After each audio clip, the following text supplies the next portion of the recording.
So from my experience with him and while I was living with him, they will say marriage is bitter, marriage has ups and downs, marriage is this, marriage is this. Guys, believe me when I say mine was totally different. I had a different kind of marriage. I don't know the kind of man I married.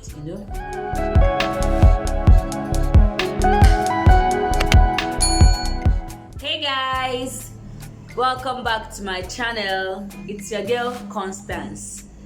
If you are seeing this face for the first time, please click on the red button and subscribe. And if you are a returning subscriber, you guys are the best. I love you guys so much. Thanks for always tuning in. So guys, today I am going to be answering a question from Chinelo Pascaline. The question is from my last question and answer video, but because I feel the question was deep, I decided to make a different video and give a correct and candid answer to the question.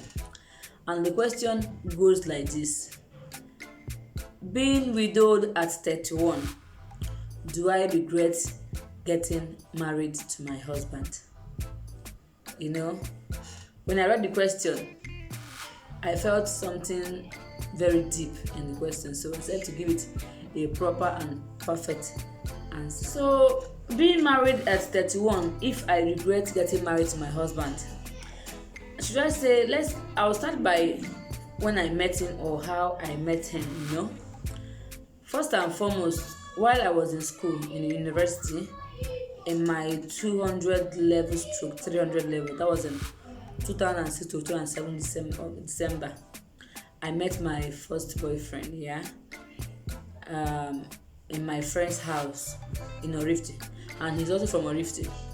So we got talking and found each other interesting. And that period I was about going back to school, so he offered to give me a ride because my school was close to my village, Madonna University. So he dropped me off at school and then went back home. The next day he went back to Lagos, so we got talking. He was my only boyfriend because me, while I was in school, I was someone who wasn't into double dating, having different kind of boyfriends. And then again, him on his own had one sibling and two cousins in my school. So he introduced me to them. I would say they were like his touchlight, in school while I was in school. But then I was someone who was not even ready for double dating or having different kind of boyfriends. So we started dating. We dated for about 2 to 3 years then. So while we were dating, I was having suitors that came to marry me. There was one that met me in my village market with my parents. So he now met my parents that he likes me and all that. So they gave him our home address. So he now came to my house in the village. After talking with my dad my dad was like, he should meet me and talk to me. So he now came to meet me that he likes me, he would want to marry me and all that. And I said, sorry, that I'm not ready for marriage now, that I'm still schooling. And besides, I have a boyfriend. He was like, how am I sure my boyfriend is going to marry me? I said, that he's even from your village. And I called the family name for him. And I said, he knows the family.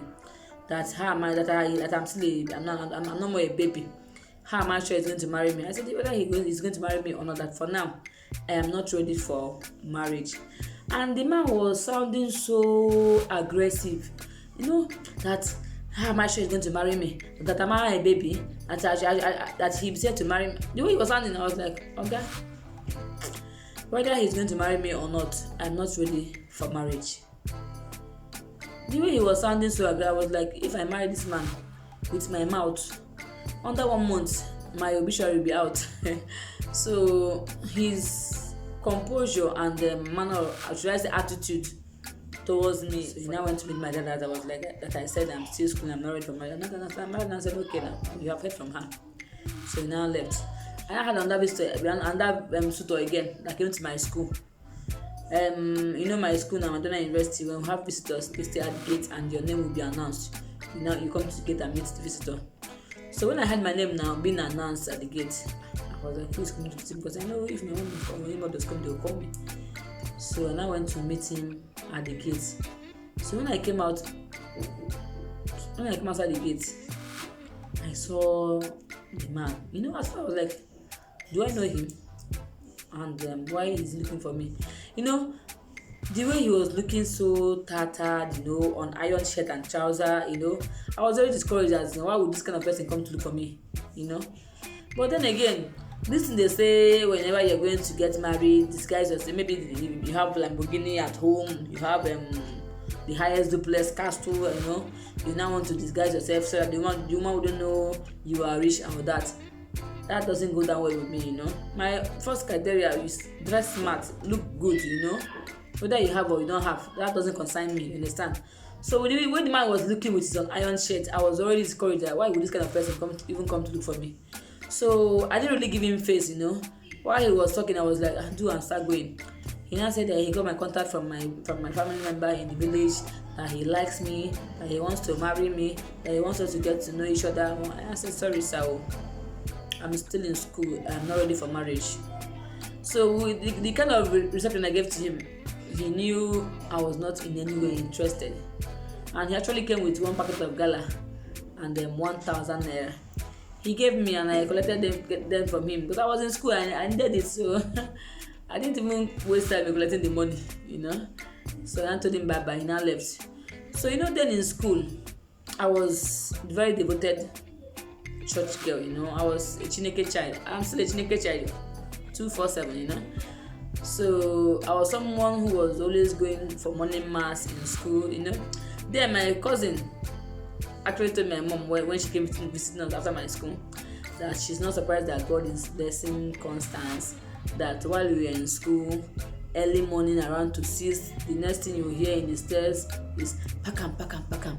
They'll be like, who is it? They'll say who else if not Constance, That will be early in the morning whenever I'm going to morning mass, if I'm let's say in a haste or a bit late, So then after morning mass, I do go to the chapel to pray. And what is my prayer point? God, if Afam is not my husband, can you send my husband to me, or just separate us so my husband will locate me, That has been my prayer point, And my boyfriend on his own part was someone we were so attached to each other that even if I hear someone is coming to marry me, I was like, sorry, I can't marry the person, If not, it's either Afam or nobody, That was how I was so attached. Even when I got married, everybody was saying, is he Afam? That was the question all my friends were asking, nobody believed I could marry someone else, you understand?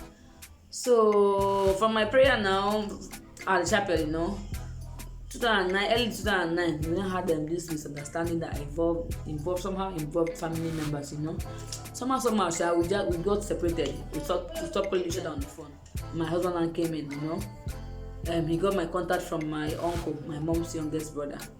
So he now called me, is this Chine? Yeah, and he got my number from my uncle and all that. We got talking, And he was someone who was so calm, and I was always looking forward for his call. We got talking, and he now came down December 2009. Yeah. So the first day he came to my house, that was the first time I saw him. He actually came with his friend, So when they get to my house in Lagos now, I heard the horn of their car. So when I opened the gates, he came out from the car. The first thing he said to me was, I think it means, are you the one charming me like this? Something kind of. That was what he said to me with this beautiful smile from his face and his gap teeth, That was the first thing I liked when I saw him, He had gap teeth. So he now smiled at me and said, So he came with his friend. And unfortunately, I had two of my friends in my house. I came visiting. So they now took us out. And when he saw me, as in the first time he came, as in he saw me, the hair I was carrying was about a month and 3 weeks old. It was old. And the phone I was using was Nokia Torchlight that I used rubber band to hold. I used rubber band in holding the phone because I think the cover was removed or something. I was out of school and I think I lost my phone then. So my dad now gave me that torchlight, you know. The thing is, when he saw me, you understand, my hair was old, I was just myself, you know. I didn't do anything to impress him. Since he said he was coming back, let me go and make my hair, let me buy new glue, as in let me look like what I don't know. No, he came and met me the way I am. I was natural, and that's my kind of person. I don't have time to impress you. This is me, like me the way I am, or you go. So I think maybe, you know, I don't know. Should I say that was what attracted me to him, or attracted him to me, or something? How would I even say it? You understand? Why he likes me? So I don't know. So the next day again, he came with one of his other friend again. So to me, I feel maybe he's bringing them to assess me or something. I don't know. They took me out again. Then we now traveled down to village for Christmas. My dad was already in the village, so that was where we got talking. We started knowing each other. Now the man was just doing as if he was drunk in love, you know, understand? The next thing he did was to engage me, you know. Then the next day he said, let's go for blood test to see if our blood matched and all that. As in the way the thing was shocking him, you will even think maybe I used juju on him or something. How would I even say it, you know? I would say he was so much in love with me than I was in love with him then, because I would see my love grew from him more after we got married. Yes. So before you know it, now we came back to Lagos and he came for introduction, and now went back to Dakar. While he was in Dakar, we now planned our traditional marriage and court wedding, which we did in April, you know. So April he came down after our wedding, our traditional marriage. He traveled back to Dakar. I couldn't go down with him because I was still doing my youth service here in Castina. So I was not able to travel back with him that April. So I traveled down to Dakar. I came to Dakar in June, and we had our wedding in September here in Dakar.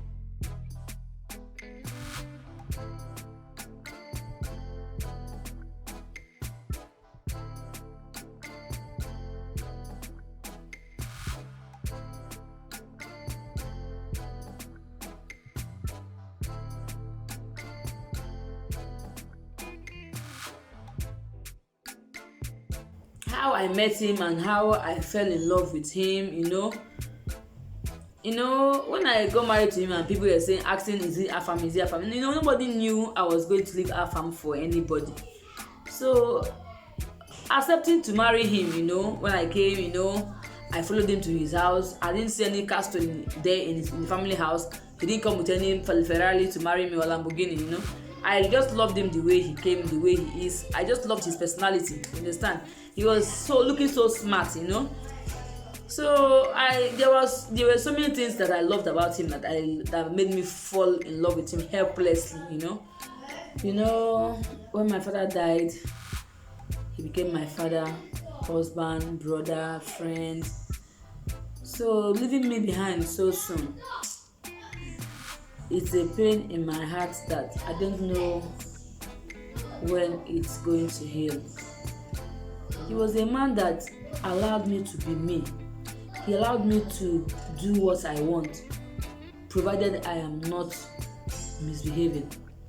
You know, he allowed me to do what I want. Should I say because he understood me? He knew I wasn't stupid. He knew I wasn't careless. You know, we got to understand each other, you know. So living life was easy for us. We didn't have any problems while we were staying together. After my last pregnancy, I had a twin, but I lost one. So my last born, after I had him, that was after 2 months of putting him to bed, you know. They went to church, as he went to church with my mom and my kids. So when they came back now, he was like, I should go and dress up and come to the sitting room. I said, what's happening? Any occasion? He said I should just go and wear my clothes. I said, but what I'm wearing is okay now, since I'm not going anywhere. He said, okay, I should wear my shoe. And I met my mom, I was like, Mommy, what is it? She said she doesn't know. I can't say she just came up with him now. And I said, okay. And I went and wore my shoe and came out. So I just saw him singing, you know. He was like, I should wait, that he's coming to come. He started singing.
As you can see from the video, this video, as in, it actually came from nowhere. As in, the reason he made that video, I don't know.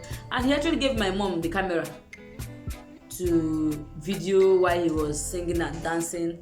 He now called me to join him. The reason he did that, I don't know, But then the pain I'm having from that video is that he said,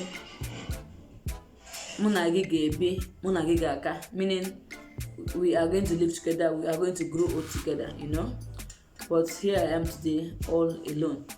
And before he died, he was always telling me that he's going to tell me why he loves me, I always tell me, and I was like, I should wait, that he's going to tell me on our 25th anniversary, you understand? On our 25th wedding anniversary. 25th wedding anniversary. And he couldn't even stay up to 10 years of anniversary, because we were just 9 years old in our marriage when he died. So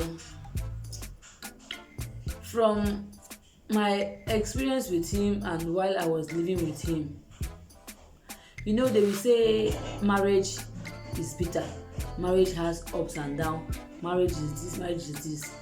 Guys, believe me when I say mine was totally different. I had a different kind of marriage. I don't know the kind of man I married, My husband is someone I classify as an angel that was designed for me, specially made for me, you understand? A man that loves and cherishes me, a man that understands me, a man that puts me first in anything he's doing, a man that pampers me like a queen. Then I'll be like, sometimes I will stay with my husband a months. We didn't quarrel, as in, we were living with some kind of understanding. We understood each other. There was no room for quarrel or for misunderstanding. Sometimes at some point, small things me say we just diverse. As in, I want him to come and ask me what is the problem, why am I angry, because sometimes I'll be missing quarrel. As in, I'll be like, how come? As in, how will I even say it safe? We will stay for a very long time. As in, they say marriage has up and down, couples quarrel, but then that wasn't happening. So if any little thing happens, I'll start frowning my face for him to come and start asking me, what is it? Why are you angry? Guys, I don't really know how to start explaining these things to you guys. I married a very wonderful man. A man that his memory is going to live forever in my heart. A man that I'm going to cherish our memories together for the rest of my life, Like in my last video, somebody was asking me if I was going to remarry. Remarry as in, the kind of man I married, someone that I don't think I will be able to stay with any other man, because I'll be like, where can I find such a man? My husband was extraordinary, as in he was the favorite of the family. He was his father's favorite, as in he was too kind. He has the heart of a woman. You know, is someone I am going to love and cherish for the rest of my life. He's dead, yes, I know he's dead, but his memory lives on, you know. He was such a kind gentleman, you know. People close to me now will know that several times what I do say now is this world should just end so everybody will rest. Why? Because I just want this world to end so we can start another life again. I want to find him anywhere. I'm going to marry him over and over again. I married such a wonderful man that, you know, now people will say, people are surprised that I'm strong or that I'm pulling through. Yeah. Why? Because I married someone that gave me beautiful memories, you know. I married someone that made me look like a queen, that married me like a wife. You understand? So when these people see me and they are like, this woman is strong, oh, she's not me, as in, they don't know that the beautiful memories I had with him is what keeps me going, you know. And people around us knew we loved each other so much, you know, that when he died, they felt I was going to be too depressed, I was going to lose my mind, I was going to, as in, I won't be my normal self again. I can't, since the man I can't do without is no more, what am I going to do? But they failed to realize that the way he married me, you know, the way he pampered me, the love he showed me, you know, kept me going, you know, made me strong, you know. Like the video I just showed you guys, you know. You know, sometimes when I watch that video, I feel, sometimes when I watch it, I'm happy. While sometimes when I watch it, I'm so heartbroken, I'm so sad. Why am I happy? I am happy because I was privileged to marry such a man, such an angel in human form. His type is so real, you know. And why do I feel sad or heartbroken whenever I watch the video, you know? I feel that the promises he made to me in that video, he didn't fulfill them, because he said, Munagigi, you know, that we are going to live together, we are going to grow old together, you know. And at the end of the day, we couldn't even stay up to 10 years in marriage. You know, when he died, you know, I was crying. And my mom, you know, when she called and she was trying to console me, you know, there was something she said to me. She was like, I should think of one thing, anything, any sad thing my husband did to me, so I can use it to forget him, or maybe I can stop crying, or I can stop feeling pain, you know. She said that to me, you know. I had to pause for some minutes, as in I had to think of something he did to me that would make me to stop crying. God, guys, I couldn't think of anything. Believe me, guys, you know. They say husband and wife, they quarrel, they fight, they have their misunderstandings and all that.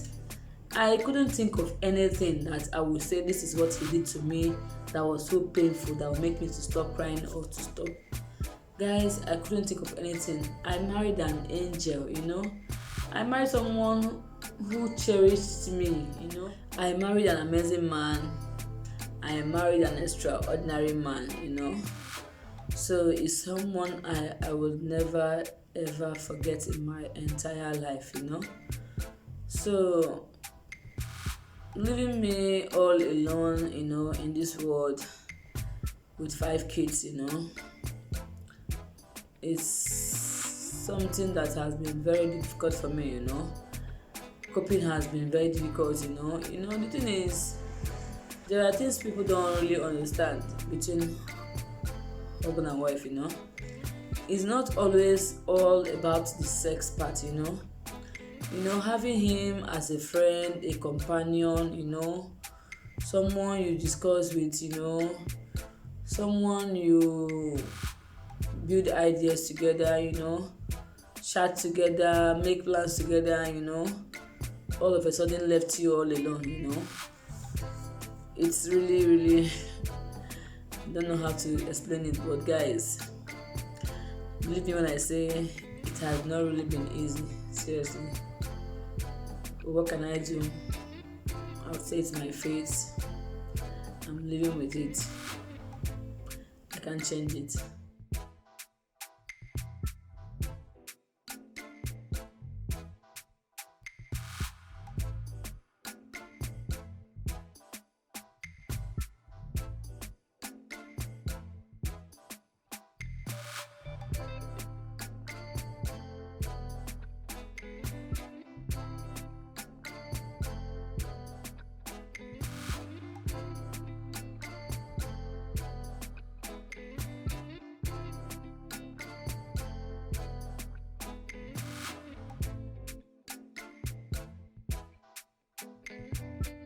So I can't help but to remain strong.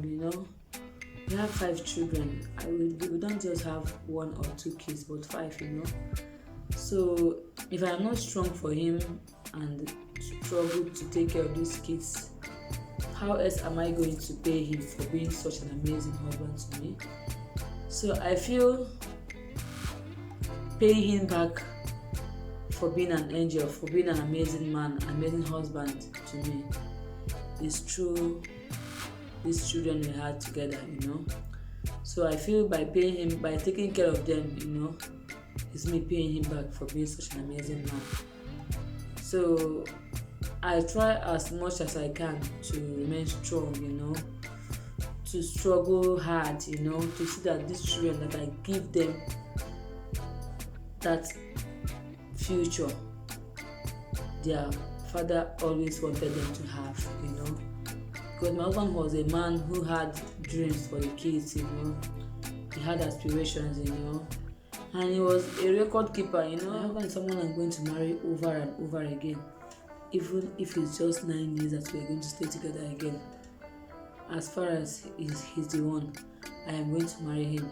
He gave me 9 years of happiness, amazing relationship, beautiful memories, something I can never in my entire life forget, So I have no regrets whatsoever marrying him, I can't even remember having any fight or quarrel with him. It was so amazing that at some point I felt it was too boring, I would just pick up with fights, without any reason, just to draw his attention, just for him to ask me what is the problem, and he will do it immediately. So he was someone that put me first in everything, He showered me with so much love, pampered me like a queen, Guys, you guys don't even understand what I am passing through, Losing such a man at such young age. Nobody would really understand what I'm going through or what is happening to me at the moment, But then again, I would say it's my fate, it's my destiny, So it's something we cannot change and we cannot question God. So this is my story. I hope I've answered your questions. No regrets whatsoever. I don't regret even 1% getting married to him. He's someone I will never forget in my life. The memories I had with him is something I'm going to cherish for the rest of my life, His kind is rare, seriously, guys. So we have come to the end of this video. Please don't forget to like, comment, share, and please subscribe. Thanks guys for watching. Thanks for listening to my story. Please don't forget to subscribe. See you all in my next video.